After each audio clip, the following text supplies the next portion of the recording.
Good morning student. Class 11 का 5th lesson कर रहे हैं।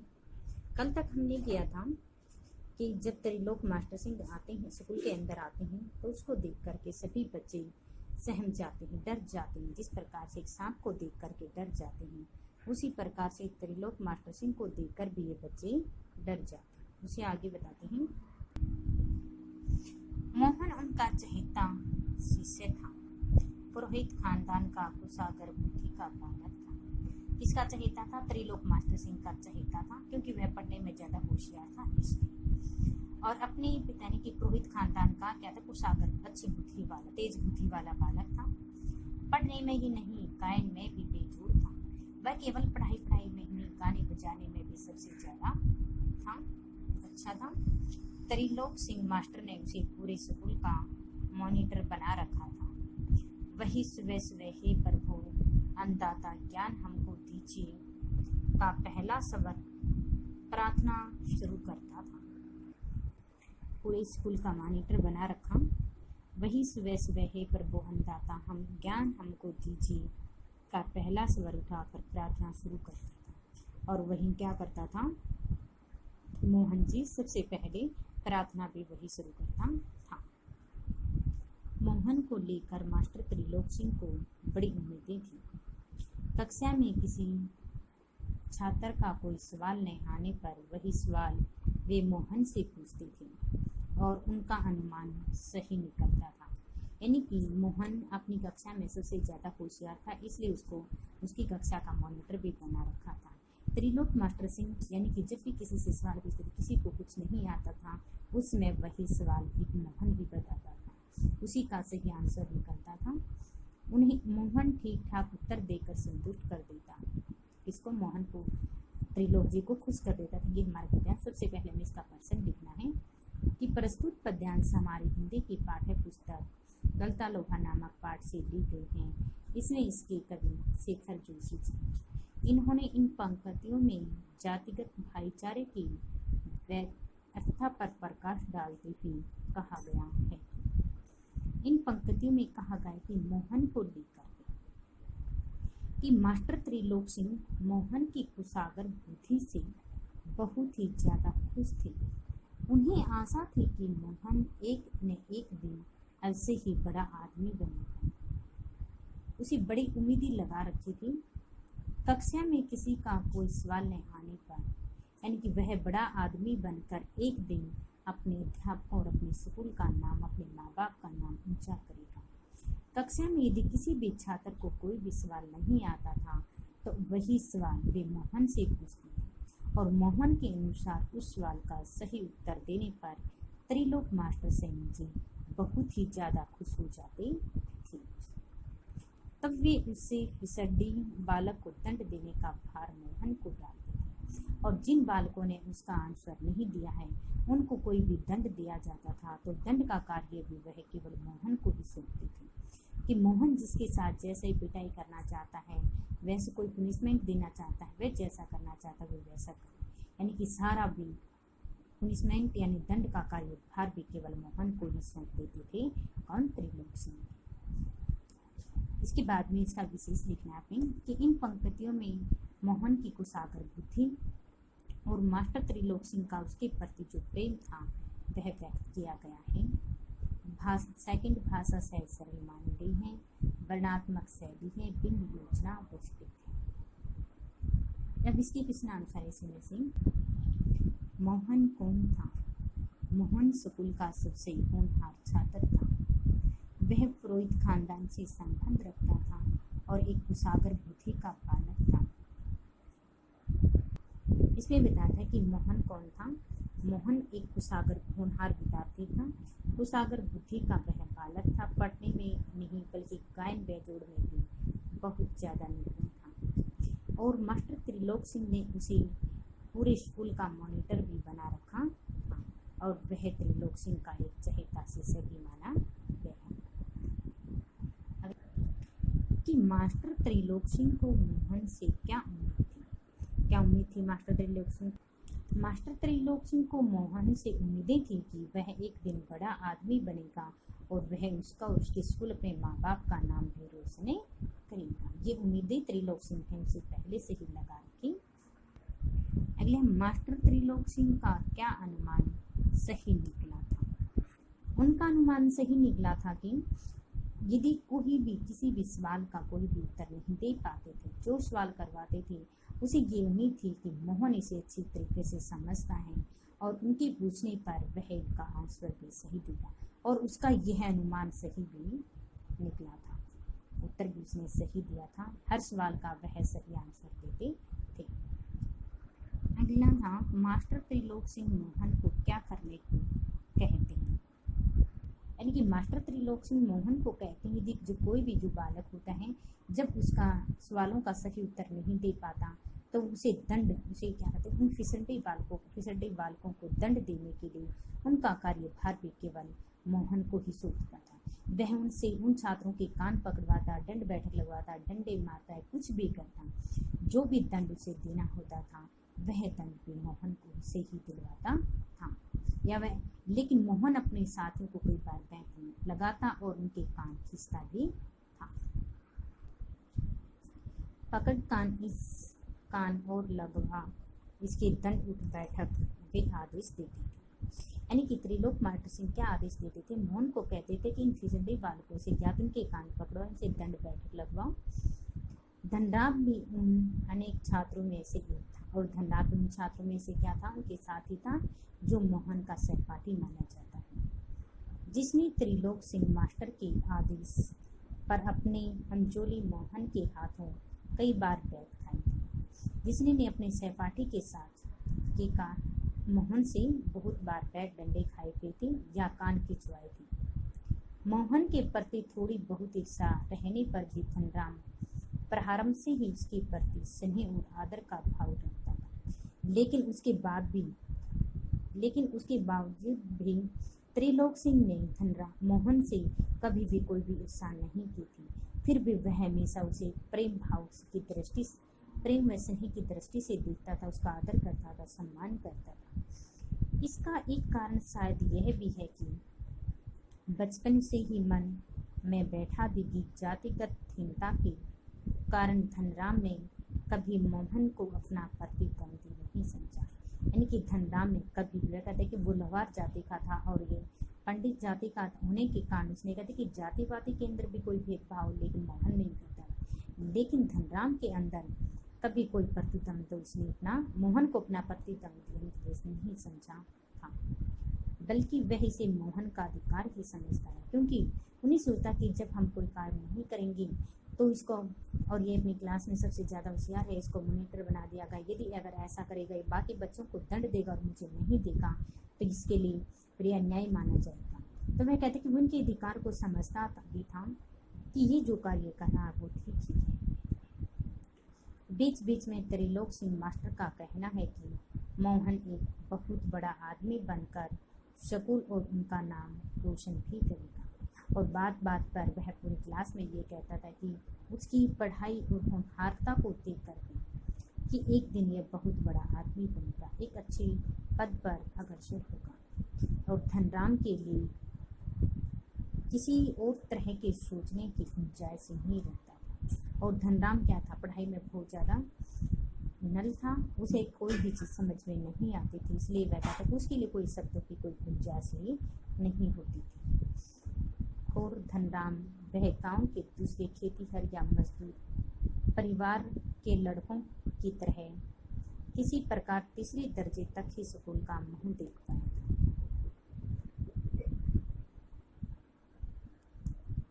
वह कहते कि धनराम क्या था? गांव के यानी कि मजदूर, क्योंकि उनके परिवार का खानदानी जो पैसा था उनका था केवल लोहार का कार्य करना। वह स्कूल में केवल तीसरी कक्षा तक ही पढ़ा था, उसके बाद वह स्कूल में नहीं गया। त्रिलोक सिंह मास्टर कभी कभार ही उस पर विशेष ध्यान देती थी, क्योंकि जो कमजोर बच्चे होते हैं वह कहता है कि उन पर टीचर कोई ध्यान नहीं देता है, इसलिए त्रिलोक सिंह का चहेता शिष्य केवल एक मोहन ही था। वह सबसे ज़्यादा ध्यान भी उसी पर देता था, हम पर तो वह कभी कभार ही ध्यान देता था। एक दिन अचानक ही उन्होंने पूछ लिया, धनवा तेरे का पाड़ा सुना दो। एक बार वह मुझे यानी कि धनराम की बजाय धनवा नाम से पुकारते थे। उसने मुझे कहा कि धनवा को तेरे का पैड़ा आता है तो आप ये सुनो। 12 तक का पहाड़ा तो उसने किसी तरह याद कर लिया, लेकिन 13 का ही पहाड़ा उसके लिए पहाड़ हो गया। यानी कि धनराम जी को 12 तक पहले तो याद हो गया, लेकिन 13 का पहड़ा उसे बार बार रिपीट करने के बाद उसे याद नहीं हुआ। 13 एकम 13, 13 दूनी 24। स्टॉप। एक संटी उसकी पिंडों पर मास्क ने लगाए थे।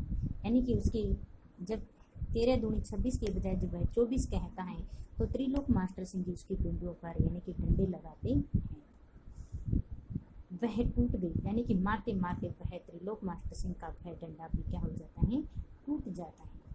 गुस्से में उन्होंने आदेश दिया, जा नाले में एक अच्छी मजबूत संती तोड़ कर ला, फिर तुझे 13 का पहरा याद कराता। और फिर त्रिलोक मास्टर सिंह धनराम से ही कहते हैं कि बाहर नाले पर यानी कि के डंडे तोड़ कर ला और उसे मार मार कर फिर मैं तुझे 13 का पहरा याद कराता हूँ।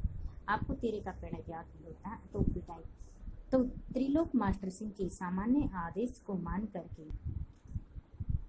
नियम था, सजा पाने वाले को ही अपने लिए हथियार भी जुटाना होता है। वह कहते कि सामान्य नियम क्या थी, सजा भी स्वयं धनराम को ही मिल रही है और डंडा भी स्वयं धनराम ही ला रहा है। वह कहता कि सजा पाने वाले को अपनी विशेष सामग्रियां भी स्वयं ही जुटानी पड़ रही है। जाहिर है बलि का बकरा अपने से अधिक मास्टर के संतोष को ध्यान में रखकर टहनी का चुनाव ऐसा करता है जैसे वह अपने लिए नहीं बल्कि किसी दूसरे को दंडित करने के लिए हथियार का चुनाव। वह कहता है कि उसको देखकर प्रतीत तो ऐसा हो रहा है मानो यह जो टहनी तो का जो चुनाव कर रहा है यह धनराम केवल अपने लिए नहीं दूसरे व्यक्तियों को, दूसरे बच्चों को दंडित करवाने के लिए यह हथियार चुन रहा है, लेकिन वह स्वयं ही दंड पाने के लिए, दंड ठोकने के लिए वह ये कार्य कर रहा है। धनराम की मंदबुद्धि रही हो या मन में बैठा हुआ डर, पूरे दिन खोटा लगाने पर उसे 13 का पड़ा याद नहीं हो पाया। ये हमारा गद्यांश। सबसे पहले इसका प्रसंग लिखना है। इन पंक्तियों में इनके लेखक शेखर जोशी जी ने जातिगत भेदभाव से ऊपर उठकर परिश्रमता के महत्व का वर्णन करते हुए कहा है। इसमें लेखक लोहार जाति से संबंधित बालक धनराम के संबंध के बारे में बताता है कि धनराम की मंदबुद्धि रही हो, मन में बैठा हुआ डर कि मास्टर त्रिलोक सिंह ने धनराम को 13 का पैड़ा याद करने के लिए कहा, परंतु धनराम मंदबुद्धि का बालक था। यह परिणाम मंदबुद्धि का था, यह परिणाम था। उसके मन में मास्टर त्रिलोक सिंह साहब से पहाड़ा याद नहीं करने पर मिलने वाले दंड और भय था कि सारे पूरे दिन घोटा लगाने पर उसे 13 का पहड़ा याद नहीं हुआ। यानी कि उसके मन में मास्टर त्रिलोक सिंह के डंडों का बहुत ज्यादा डर बैठा हुआ था और उस डर के कारण वह बार बार उस पहड़े को याद कर रहा था, लेकिन फिर भी उसे वो पहड़ा याद नहीं हो पा रहा। छुट्टी के समय जब मास्टर साहब ने लड़खड़ा गया, लेकिन इस मास्टर उसे दोबारा पहाड़ा सुनाने को कहा और जब छुट्टी का समय था यानी कि अवकाश के समय मास्टर साहब ने उसे दोबारा पहाड़ा सुनाने के लिए कहा। तीसरी सीढ़ी तक पहुंचते पहुंचते वह फिर लड़खड़ा का, यानी कि 13 दूनी 26, 13 तीन 39 तक पहुंचते पहुंचते वह फिर यानी कि उसकी जो आवाज होती है फिर कंपाने लगती है, लड़खड़ाने लगती है। लेकिन इस बार मास्टर त्रिलोक सिंह ने उसके लाइफ वेट बैंत का उपयोग करने की बजाय जवान से चाबुक लगा दी। उस समय क्या किया फिर मास्टर त्रिलोक सिंह ने, जो धनराम जी अपने लिए डंडा लेकर आया था उसने उसका प्रयोग नहीं किया, बल्कि बैंत जो पहले पशुओं को लगाई जाती थी तो उस बैंत से दंड देने के लिए उस पर शब्दों का वार करते हुए कहा, उपयोग की बजाय चाबुक लगा दी, तेरे दिमाग में तो केवल लोहा ही भरा है। यानी कि बार बार वह उसे क्या कह रहा है कि धनराम आपके दिमाग में केवल लोहा भरा है, आपका कुछ नहीं हो सकता। अरे विद्या का ताप कहाँ लगेगा इसमें। वह कहते जब तेरे दिमाग में ही लोहा है, तुम्हारे दिमाग में ऐसा हमेशा वो बातें चलती रहती हैं, तो इस विद्या का ताप तो आपके दिमाग में, विद्या तो आपको कैसे प्राप्त हो सकती है। उसने थैले में 5-6 दरातें निकाल कर उन्होंने धनराम को धार लगाने के लिए पकड़ा दी। त्रिलोक मास्टर सिंह ने अपने थैले में से 5-6 दरातें देता है और वह उसे धार लगाने के लिए उसको दे देता है। वह कहते कि केवल आपका काम यही है और आप यही काम करोगे, पढ़ाई लिखाई तो आपका काम नहीं, ये कार्य आप नहीं कर सकते, क्योंकि उन्होंने कहा था पढ़ाई के स्थान पर लोहार जाति का जो है धनराम को धार लगाने के लिए पकड़ा देने का कि लोहार जाति का जो कार्य होता है वो यही होता है और आपके दिमाग में केवल यही भावनाएं भरी हुई हैं, यही लोहा भरा हुआ है, इसलिए आप पढ़ाई नहीं कर सकते हो, तो आप यही कार्य सीख लें। किताबों की विद्या का ताप लगाने का सामर्थ्य धनराम के पिता की नहीं थी। धनराम हाथ पैर चलाने लायक हुआ ही था कि बाप ने उसे थोकने का सान लगाने के कामों में उलझा दिया। वह कि धनराम केवल हाथ पैर चलाने के बाद उसकी उम्र बहुत ही छोटी थी, उसी समय उसके पिताजी उसे ये कार्य करने में लगा देते हैं, इन कामों में वह लगा देते हैं और फिर धनराम वही कार्य शुरू कर देता है। फिर धीरे धीरे हथौड़े से लेकर मन चलाने की विद्या सिखाने लगा। फिर वह कहते हैं धीरे धीरे उसके पिताजी ने उसे हथौड़े चलाने से किस प्रकार से लोहे को धोकनी में गर्म करके उस पर चोट लगाई जाती है और फिर धीरे धीरे उसने दिमाग लगाना भी विद्या सिखाने भी शुरू कर दी कि किस प्रकार से आपको विद्या सीखनी चाहिए, किस समय लोहे को गर्म किया जाता है, किस समय मोड़ना चाहिए, कितना उसको गर्म करना चाहिए, किस समय उसे ठंडा लोहे पर चोट लगानी चाहिए, वो सारी की सारी विद्या थी वो उसके पिताजी से सिखा देते हैं। जहाँ मास्टर त्रिलोक से पसंद था, फर्क इतना ही था कि जहाँ मास्टर त्रिलोक सिंह उसे अपनी पसंद का बैंच चुनने की छूट दे देते, वहाँ गंगाराम इसका चुनाव स्वयं करते थे और जरा सी गलती होने पर छड़ बैठ हत्या जो भी हाथ लग जाता उसी से अपना प्रसाद दे देते थे।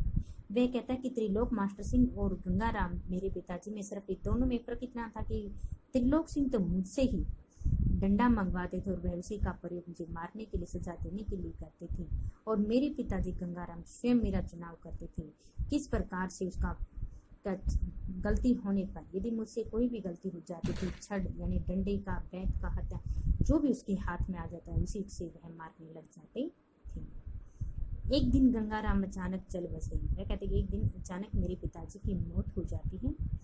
धनराम ने सहज भाव से उनकी विरासत संभाल ली और उसके बाद जो कार्य उसके पिताजी करते थे वो काम किसे करना पड़ा, धनराम को ही करना पड़ा। पास पड़ोस के गांव वालों को याद नहीं रहा कि वे कब गंगाराम के ऑफर को धनराम का ऑफर कहने लगे। जिसके हमारे गद्यांश किस नाम से बनते हैं इसमें से कि धनराम कौन था। धनराम एक लोहार जाति से संबंध रखता था। उसके पिता लोहार का काम करते थे और वह अपने पिताजी का हाथ बटाता था और पढ़ाई में बहुत ज्यादा कमजोर था, मेहनती था, वैसे साधारण था। मास्टर त्रिलोक सिंह ने धनराम को क्या करने के लिए कहा? मास्टर त्रिलोक सिंह ने धनराम को 13 का पहड़ा याद करने के लिए कहा था, लेकिन धनराम को 12 का पहड़े तक तो याद हो गए, लेकिन बार बार प्रयास करने के बाद भी उसे 13 का पहड़ा याद नहीं हुआ। क्या धनराम सफल हो पाया? यानी कि धनराम ने मास्टर जी द्वारा 13 का पहड़ा खूब याद किया, पर उन्हें मास्टर साहब का डर और भय के कारण वह पूरा पहड़ा याद करता। जब वह सुनाने लगता तो वह तीसरी तक 13 का पहड़ा केवल दूनी यानी तीसरी पीढ़ी तक ही पहुंचता फिर उसकी जो जुबान होती है वह लड़खड़ाने लग जाती थी। इतना भय डर था उसको त्रिलोक सिंह का। मास्टर त्रिलोक सिंह ने गुस्से में धनराम से क्या कहा? जब धनराम साहब ने मास्टर त्रिलोक सिंह को 13 का पहड़ा नहीं सुनाया तो गुस्से में उसने आकर कहा कि तुम्हें लोहार का लड़का होने के कारण दिमाग में केवल लोहा ही भरा है, पढ़ाई लिखाई केवल तुम्हारी समझ से बाहर है और नहीं, आप ऐसा करो। उसने अपने थैले में से 4-5 रातियां धनराम को निकाल उनकी तेज धार निकालने के लिए दे देता है। वे कहते हैं कि आप केवल यही कार्य कर सकते और इसी कार्य में आप सफल हो सकते, पढ़ाई लिखाई तो आपकी बस की बातें नहीं है। प्राइमरी स्कूल की सीमा लांघते ही मोहन ने छात्रवृत्ति प्राप्त कर त्रिलोक सिंह मास्टर की भविष्यवाणी को किसी हद तक सिद्ध कर दिया तो साधारण हैसियत वाले यजमानों की पुरोहिताई करने वाले वंशीधर तिवारी का हौसला बढ़ गया और वे भी अपने पुत्रों को पढ़ा लिखा कर बड़ा आदमी बनाने का सौपान देखने लगे। ये भी हमारा गद्यांश है। इन पंक्तियों में भी उनके लेखक शेखर जोशी ने परिश्रमी जातिगत भावनाओं पर अधिक महत्व दिया। किस प्रकार से, यानी कि जातिगत जो भावनाएं होती हैं वे कितना अधिक परिश्रम करती हैं और उसके बावजूद भी उन्हें क्या कार्य करना पड़ता है, इसके बारे में बताया गया है। प्राइमरी स्कूल की सीमा लांघते ही मोहन ने छात्रवृत्ति प्राप्त की, यानी कि इसमें इसके लेखक शेखर जोशी ने कहा है कि मोहन कुशागर बुद्धि का परिचय देते हुए कहा कि प्राइमरी स्कूल की परीक्षा उत्तीर्ण कर मोहन ने छात्रवृत्ति प्राप्त की। प्राइमरी स्कूल की जैसे उसने परीक्षा पास की, फिर तक उसने क्या किया, अपनी क्लास में सबसे ज्यादा होशियार था, मॉनिटर उसको बना रखा था। तो उतनी प्राप्त छात्रवृत्ति जब उसे प्राप्त होती है तो उसमें त्रिलोक सिंह ने मास्टर की भविष्यवाणी को किसी हद तक सिद्ध कर दिया। तो उसमें मास्टर त्रिलोक सिंह ने उसकी भविष्यवाणी को सिद्ध कर दिया कि एक दिन वह अपने स्कूल का नाम रोशन करेगा, क्योंकि बचपन में पहले यानी कि मास्टर त्रिलोक सिंह उसे बार बार कहते थे कि ये एक न एक दिन अपने स्कूल और अपना नाम रोशन करेगा। और जहाँ तक लगता है जब उसने छात्रवृत्ति प्राप्त की तो उसको देखकर ऐसा प्रतीत हो रहा है मानो एक दिन मेरी ये इस भविष्यवाणी को सिद्ध करेगा। साधारण हैसियत वाले यजमानों को पुरोहित करने वाले वंशीधर तिवारी का हौसला और बढ़ गया। उसके पिता वंशीधर तिवारी सामान्य यजमानों की पुरोहिताई करके किसी न किसी तरह अपना घर परिवार चला रहे थे और पुत्र की छात्रवृत्ति प्राप्त करने के बारे में जब सोच रहे थे तो उसे पता चला कि उसे छात्रवृत्ति के बारे में, तो उस समय उनके पिता वंशीधर जी का हौसला और ज्यादा बढ़ जाता है। वे भी अपने पुत्र को पढ़ा लिखा कर बड़ा आदमी बनाने का सपना देखने लगे। धीरे धीरे क्या होने लगे, उनके पिता यानी कि वंशीधर भी अपने बेटे को पढ़ा लिखा कर एक बड़ा आदमी बनाना चाहते हैं। वह उसका सपना देखने लग जाते हैं क्योंकि उनके पैतृक जो पुरोहिताई जो धंधे से उसके वो निराश हो गए थे, क्योंकि अब पीढ़ियों से चले आ रहे पैतृक धंधे ने उन्हें निराश कर दिया था, क्योंकि काफी सालों से पीढ़ियों से चले आ रहे पुरोहित धंधे में से अब वे बहुत ज्यादा दुखी हो चुके थे। उसने सोचा था कि मेरे बाद जो मेरा बेटा होता है यह पढ़ लिख कर एक महान व्यक्ति बने, एक बड़ा अफसर बने। और उनके मन में जो ख्याल थे वो यजमान वगैरह का जो कार्य होता है वह उसे नहीं करना चाहते, सपना देखने लगे। पीढ़ियों से चले आते पैतृक धंधे ने उन्हें निराश कर दिया। दान दक्षिणा के बूते पर किसी तरह परिवार का आधार पेट भर पाते। वह कहते कि उसके पिताजी यानी कि वंशीधर जी जब यजमान यज्ञ आदि अनुष्ठान करते थे तो उसमें उनका बहुत कम पैसा उसे दान दक्षिणा मिलती थी और उसी दान दक्षिणा में उसे अपने घर परिवार का पालन पोषण करना होता था। तो वह कहते कि वे उससे दुखी हो चुके थे, तंग आ चुके थे। तो वह कहता है कि मेरे बाद मेरे बेटे को ये कार्य छोड़ करके बल्कि एक बड़ा अफसर बने। ये कार्य उसके पिताजी भी सोचने लग गए थे। इस तरह परिवार का आधा पेट भर पाते थे। दान दक्षिणा कम मिलने के कारण वह केवल अपने परिवार का उनकी सभी इच्छाएं पूरी नहीं कर पाते थे। मोहन पढ़ लिख कर वंश का दारिद्र्य मिटा देगा, यानी कि जो गरीबी होती है वह कहते कि मोहन पढ़ लिख कर एक बड़ा आदमी बनेगा और अपनी जो दुख दर्द गरीबी जो होती है उस गरीबी को वह मिटा देगा। यह उनकी हार्दिक इच्छा थी। यह उनकी इच्छा थी कि मोहन पढ़ लिख कर नौकरी करके उनकी गरीबी को हमेशा के लिए दूर करेगा और अपने परिवार का अच्छी प्रकार से पालन पोषण कर सकेगा। लेकिन इच्छा होने भर भी सब कुछ नहीं हो जाता। वह कहते कि लेकिन इच्छा होने पर कि हमारी ये इच्छा वो सोच रहा था, लेकिन इच्छा होने पर सब कुछ सफल नहीं हो पाता। आगे की पढ़ाई के लिए जो स्कूल था वह गांव से 4 मील दूर था, यानी कि गांव में प्राइमरी तक तो मोहन वहाँ गांव में पढ़ लिया, लेकिन बाद जो स्कूल था वो क्या था, गांव से बाहर जाना पड़ता था। 4 मील दूर पैदल चलकर उसे जाना पड़ता था। 2 मील की चढ़ाई के अलावा बरसात के मौसम में रास्ते में पड़ने वाली नदी की समस्या थी। वह कहते कि केवल 2 मील ही चढ़ना पड़ता, उसके बाद एक बहुत बड़ी नदी आती है और उस नदी को पार करना कठिन है। ये बात यानी कि बंसीधर जी सोच रहे होते हैं। समस्या अलग थी तो बंसीधर ने हिम्मत नहीं हारी और लड़के का नाम स्कूल में लिखा दिया। फिर भी उसके पिताजी ने हिम्मत नहीं हारी, अपने बेटे मोहन का नाम स्कूल से बाहर जो 4 किलोमीटर दूर उस स्कूल में वह अपने बेटे का नाम लिखवा देते हैं।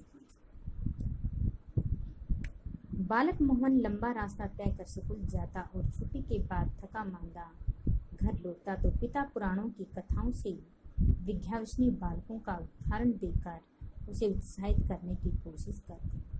वह कहते कि इतनी लंबा रास्ता तय करके जाना और छुट्टियों के बाद आना, तो उस समय यानी कि मोहन जी बहुत ज़्यादा थके होते थे और फिर भी अपने पिता की जो पुराण कथाओं की जो कहानियाँ होती उनके उदाहरण देकर बार बार उसे उत्साहित करते रहते थे, उसी की कोशिश करते रहते थे, बताते रहते थे बंसीधर जी अपने परिवार के बारे में।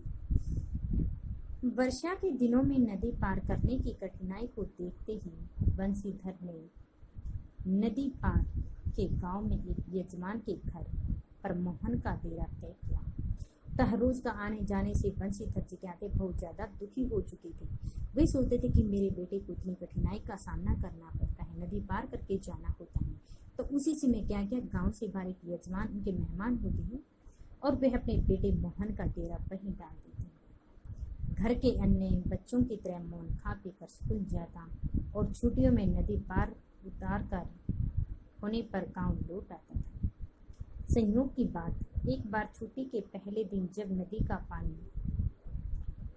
उतार पर ही था और मोहन कुछ घसियारों के साथ नदी पार कर आ रहा था। वह कहते एक बार नदी के अंदर बहुत ज़्यादा पानी हो जाता है और मोहन क्या होता है, घसियारे जो मछुआरे होते हैं मछलियाँ वगैरह आदि पकड़ने वाले, वह उनके साथ नदी पार कर रहा था। तो पहाड़ी के दूसरी ओर भारी वर्षा के कारण अचानक नदी का पानी बढ़ गया। फिर क्या होता है कि उसमें यानी कि बहुत तेज वर्षा हो रही थी, बहुत तेज वर्षा के कारण दूसरी ओर से उस नदी के अंदर और पानी आ जाता है और नदी के अंदर जो पानी का प्रभाव होता है वह काफी बढ़ जाता है।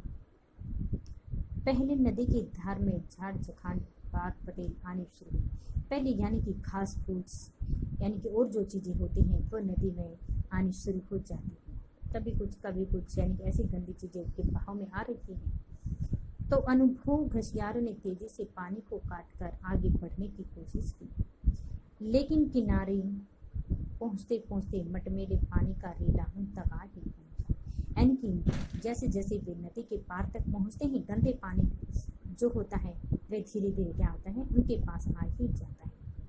वे लोग किसी प्रकार सकुशल इस पार पहुंचने में सफल हो सके।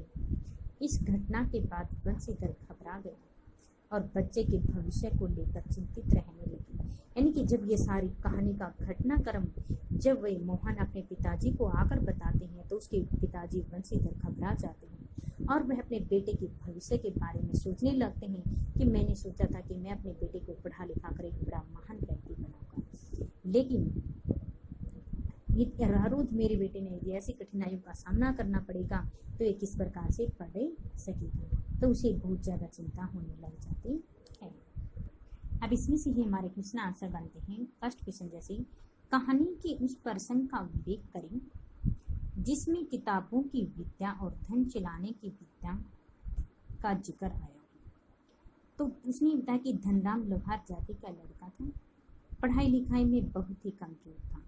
एक दिन स्कूल में वह मास्टर साहब ने जब उसे सवाल पूछा तो उसे नहीं आया।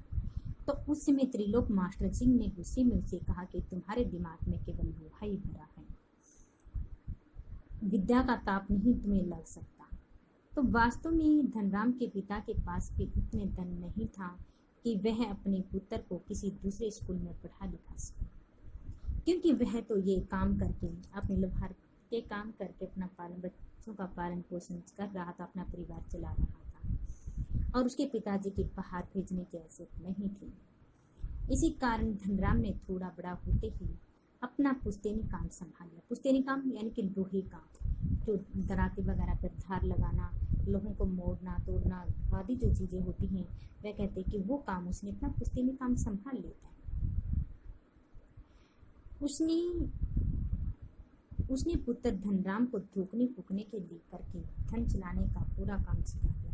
यानी कि उसके पिता गंगाराम, धनराम के पिताजी का नाम क्या था? गंगाराम। गंगाराम जी ने अपने पुत्र धनराम जी को धोखने से लेकर के, यानी कि सब धोखने फूकने से लेकर घन, यानी कि घन क्या हथियार वगैरह आदि चलाने, किस प्रकार से इनको गर्म करना है, कैसे इनको चलाना है, किस तरह से इनको निकाल, सारा का सारा जो कार्य होता है वह अपने पुत्र धनराम को सिखा देता है।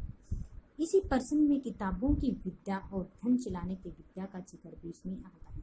धीरे धीरे वह अपने पुत्र को समझाता भी किस समय कौन से काम कैसे करना चाहिए, वो विद्या भी वह अपने पुत्र को सिखाता है। धनराम मोहन को अपना पति तमंदी क्यों नहीं समझता था कि मोहन धनराम से बहुत ही ज्यादा होशियार था, और मोहन कई बार मास्टर साहब त्रिलोक के आदेश पर धनराम को उसने बहुत बार बैंत भी लगाए हैं, कान भी खींचे हैं, उसको मुर्गा भी बनाया है, दंड बैठक भी लगाई, लेकिन फिर भी ये होने के प्रति धनराम के मन में मोहन के प्रति प्यार और प्रेम कभी कम नहीं हुआ। उसने कभी उसको अपना प्रतिद्वंदी दुश्मन नहीं माना, क्योंकि वह समझता था कि मोहन उच्च जाति का है। उनके मन में यह बात बैठ गई थी कि मोहन उच्च जाति का है और मैं क्या एक निम्न जाति का व्यक्ति हूँ। मोहन का उस पर अधिकार है, क्योंकि मोहन तो क्या है, मास्टर त्रिलोक सिंह की आज्ञा का पालन कर रहा है। क्योंकि मोहन को तो बार बार त्रिलोक सिंह कहते कि आप एक बड़ा आदमी बन गए, अपने स्कूल का नाम रोशन करेंगे, बार बार उसी के शब्द कहते थे। लेकिन क्योंकि उसने तो मोहन से बहुत सारी आशाएं लगा रखी थी, वह अपनी हद बनाता था और धनराम को, लेकिन फिर भी वह धनराम मोहन को अपना प्रतिद्वंदी नहीं समझता था। अगला है प्रश्न कि मास्टर त्रिलोक सिंह के किस कथन को लेखक ने जुबान के चाबुक कहा और क्यों?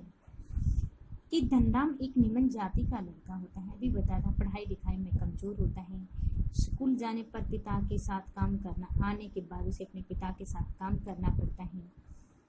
जब मास्टर त्रिलोक सिंह जी से सवाल करते हैं तो उसे किसी भी सवाल का कोई भी जवाब नहीं आता।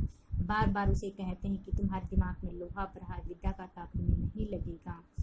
इसी कथन से उसे बार बार उसे बैंत लगाते हैं और फिर दोबारा से उसी से डंडा लाने के लिए कहते हैं त्रिलोक सिंह जी, और फिर बाद में जब वह डंडा लेकर आया तो उसकी बजाय वह चाबुक से उसकी पिटाई करते हैं। इस चमड़े की चाबुक से गहरी चोट की, लेकिन फिर भी उसके दिमाग में वह बात नहीं बैठी। बार बार त्रिलोक सिंह ने कहा कि उसे तेरे का पहला याद करके सुनाए, लेकिन त्रिलोक सिंह का धनराम को बहुत ज़्यादा डर था उसके बैंत का, डंडों का, और वही डर उसके मन में बैठा हुआ था और वही डर उसे बार बार वो याद नहीं करता। 12 तक तो किसी न किसी पहरे उसने याद कर दी, लेकिन 13 का पहरा किसी तरह वो यादें नहीं कर पाया, क्योंकि जब भी वो याद करने बैठता था वही त्रिलोक सिंह के चाबुक डंडे उसे याद आने लगते थे, डरने लगते थे। तो एक बार उसने तीसरी पीढ़ी तक तो पहुंच गया और बाद में उसके जो जुबान होते वह धीरे धीरे क्या होते लड़खड़ाने लग जाते। इसमें छोटा कि शेखर जोशी को कौन सा सम्मान मिला था? पहले धनराम को मास्टर जी की किस चीज का डर लगा था? यानी कि डंडों का, बैत का, छड़ी का, क्योंकि बार बार उसी पिटाई करते थे, उसका डर उसी को लगा रहता। मास्टर त्रिलोक सिंह का सबसे चहेता शिष्य किसको माना जाता? मोहन सिंह था, क्योंकि वह पढ़ने में ज्यादा होशियार थे। इसलिए धनराम ने किस कक्षा का तक विद्यालय का मुद्दा केवल 3री तक ही पढ़ा था, उसके बाद वह नहीं गया। वंशीधर, यहाँ तक ये हमारे हैं। ये क्वेश्चन आंसर अभ्यास की ऑप्शन टाइप और गद्यांश हमारे राइट प्लस